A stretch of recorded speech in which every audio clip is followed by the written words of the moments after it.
UFC Fight Night, Adesanya versus Imavov going down in Saudi Arabia, Riyadh. And we're going to go ahead and try and get some predictions in for this card. We went a little balls to the wall last week. Went a little crazy, okay? I wanted to make some insane picks. I thought we were going to get some wild things happening at the previous UFC pay-per-view, but it doesn't always work out like that. We're still positive since the start of the channel, but we're going to recalibrate. We're going to get some sense, all right? As we go through the video, I'll be identifying all of our low-risk favorites that you should be putting money on, honestly, if I was a betting man. And then got our emotional underdogs that we always love to shout out, always love to put some money on. So let's go ahead and move forward into our prelim bouts. Very first, Abdelwahab versus Jamal Pogues. We're going with Abdelwahab. Been out for a bit. Got popped, actually, and apparently showed proof that it was a tainted supplement, but because he was already still suspended at that time, they just added it on and made it like a 6-month whatever. I don't know. But for the heavyweight division, very Daniel Cormier-esque, having the shorter stature, very barrel-chested with the Olympic wrestling pedigree, going against Jamal Pogues, who I don't think is just going to have the answers. I think Abdelwahab is very smart in how he approaches it. He knows where his skills are at. Pretty decent boxing, too. Keeps it tight. Does everything you need to do if you're going to be this size fighting at heavyweight. And I just don't think Jamal Pogues is going to do what he needs to do, whereas it's, front kicks to the body, really digging the toes in, using footwork and trying to not be caught along the outside of the cage. I just don't think he's going to be able to pull that off necessarily. So we're going to go with Abdelwahab. Next, we got Bogdan Grad versus Lucas Alexander. We're going with Bogdan Grad. Lucas Alexander been on a bit of a rough skid in his last 3 fights. I think 1 and 2 in his last 3. Kind of I hate to say fluky, but was looking really good against, I don't remember the dude's name, very strange name, Sojak, something like that. But and it was unfortunate. He was doing well, winning the striking exchanges on the feet in the first round, but then got taken down, got up very easily, but as he was getting up, he turned his back, and as he was turning his back, he comes in with a right hook and just catches Alexander when he wasn't looking and just puts him to sleep immediately. So that was pretty rough coming off that, but that's not really why I'm picking Bogdan. I think Bogdan has the power to put Alexander out, so that's part of the reason why I'm picking him, but another part of the reason is that I think he's also going to be able to get Alexander down to the ground if he wants to, and then that's going to be able to be where Grad takes advantage, because as Alexander is getting back up to his feet, I think Grad has those same tools to kind of make it really rough for Alexander. So we're going to go with Bogdan Grad. I don't think Alexander is going to have the counter ability to knock him out. Not one I would bet on, though. This one, on the other hand, Jasmine Jasudavicius versus Mayra Bueno Silva. Silva coming off her bantamweight title fight, I think, as her previous fight, if I'm not mistaken. I think. But now she's coming back down to flyweight, and was actually offered a Miranda Maverick fight, but Miranda couldn't take that at the time, so they gave her Jasmine instead. And honestly, not to talk on Miranda's skills or nothing, Jasmine Jasudavicius is on a roll right now, and I think is actually a tougher matchup for Mayra Bueno Silva. For Silva, she's going to get what she kind of wants in terms of she's going to want to grapple, and Jasudavicius is going to give that to her, but I think Jasmine is just too smart. I think she stays safe. I think she puts on good pressure and is going to give pretty decent ground and pound. I think she's going to be able to get the takedown, get Mayra down. Mayra's, as you saw in the Pennington fight, wilted as the fight went on, and now that she's cutting more weight to come down, maybe that means she put in more cardio work, maybe that means she can go on for a bit longer, but I just think in this 3-round fight, I think Jasmine is going to get the takedown she needs, and she's going to have control. I mean, Silva may throw up some submissions from bottom. I don't think any of them are going to stick, though. I think it's a pretty safe one to bet on, actually, even though Silva's coming off the title fight. I think Jasmine's is surging right now, and I think could be looking at top 5 opponents after this one if she has a really emphatic win. So I think a good one right there. We're moving on to, for SCM, Mike Davis. Before I reveal this one, this is a highly touted matchup right here. Both of these guys are hot, all right? These are going to be the next guys going into that top 15 in the lightweight division. It's just a matter of which one. Ziam probably is a little bit overdue for that top 15 matchup after this win streaks he's been on, especially after finishing Matt Frivola. Mike Davis, man, Very dynamic striker. A lot of different tools. Also a great grappler.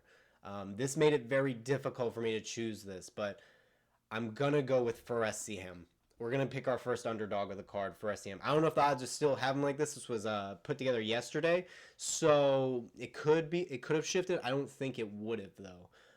Davis just has too many tools, I think, for it to kind of change from this line. But I think because Davis is previously coming off a torn bicep, I think that's weighing into it. But I think Fares, with his length, I think he's going to keep that jab out there. I think he's going to be able to stay safe if it does go to the ground. Whenever he got taken down by Matt Frivola, he was doing really well staying safe and not freaking out and panicking in those positions. So that's why I think Ziam is going to edge this one out. I don't think there'll actually be a finish. I think these guys are way too high level. But I do have it as a high finish potential. That's the thing. It's very weird, this matchup. I'm upset that they got these two guys who both, quite frankly, deserve probably top 15 opponents, not giving it to them. Probably guys that don't want to fight them. But this is going to be a scrap. This is going to be a highly competitive scrap. It might be so technical and competitive, though, that they don't actually finish each other, which is the thing I'm kind of seeing. But we'll see. We'll see. Ziam has been finished in the first round before. Davis has great first round finish ability. So who knows? It could go Davis' way, but I'm going with Ziam. Next, T-Rex McKinney versus Hadžović.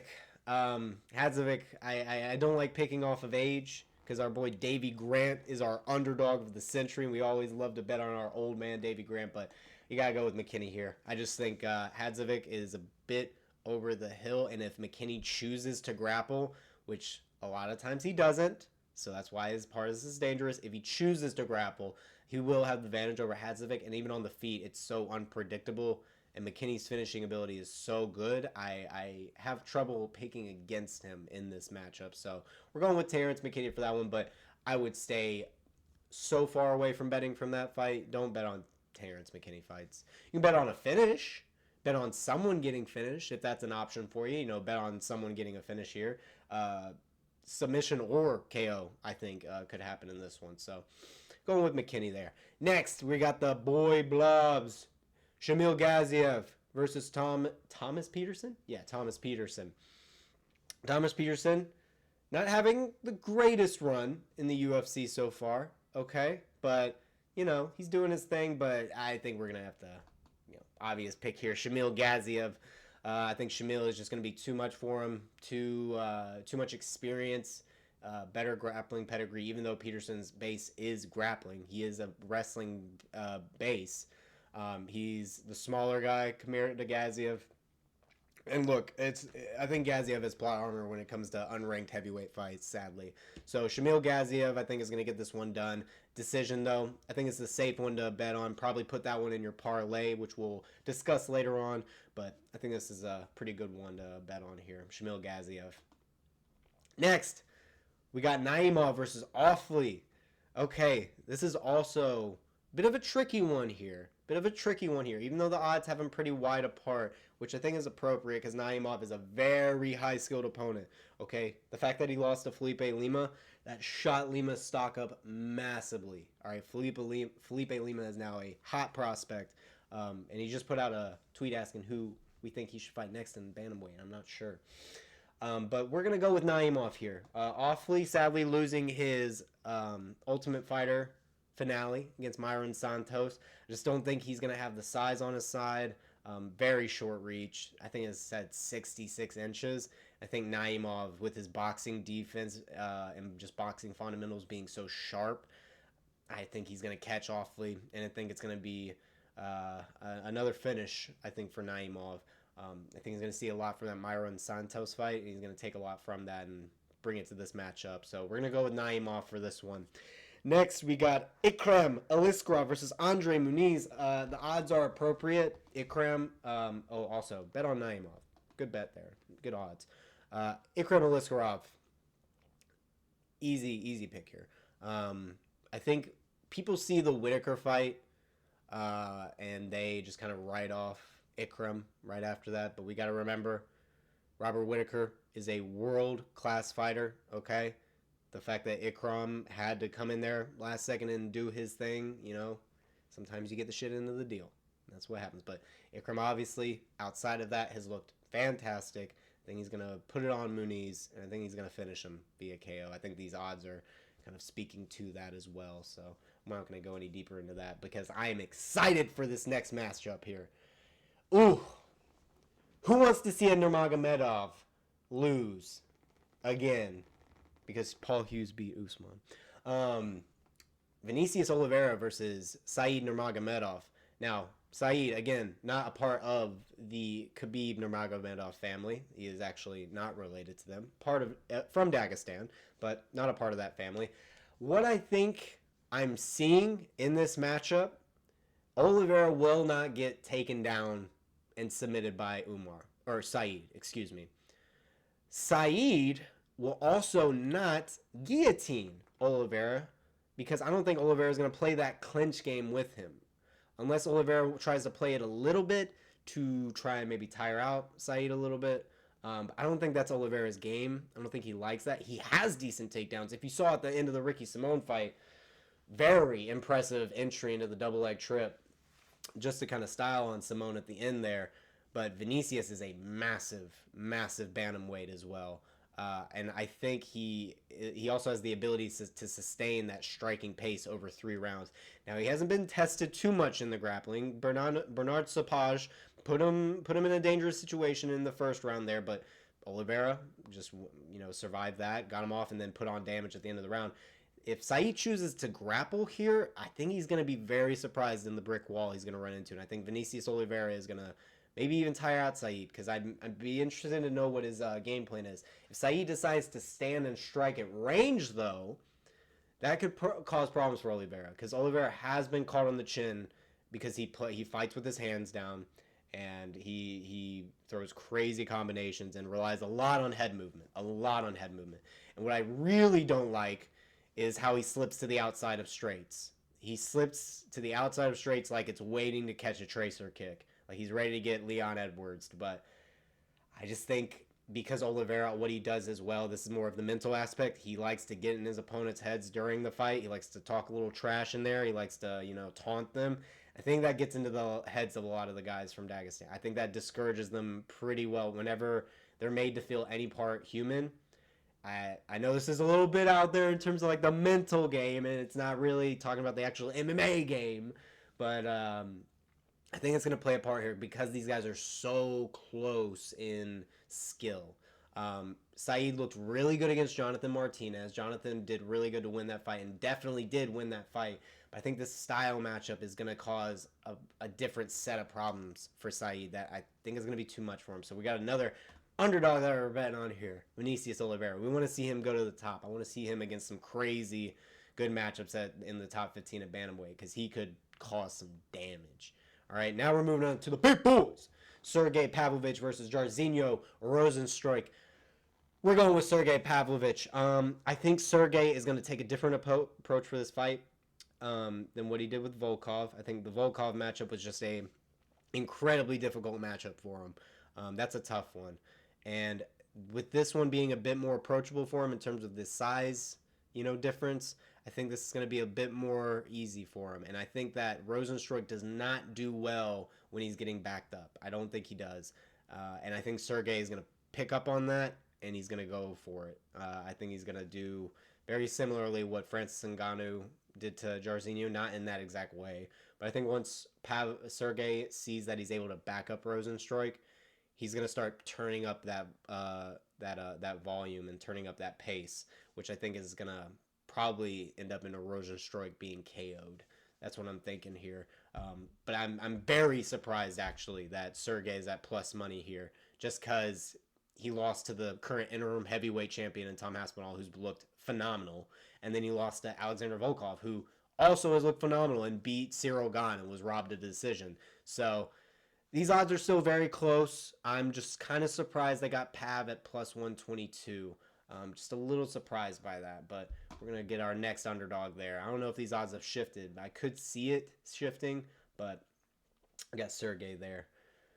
Next, probably what a lot of people feel is the people's main event because they're so invested in this stylistic matchup. Shara Bullet, we didn't even bother with the last name. Shara Bullet, that's his name. And Michael Venom Page. Whenever this fight got announced, the conversations went rampant. And tons of people were favoring MVP for this one. I understand why. I understand MVP's counter ability.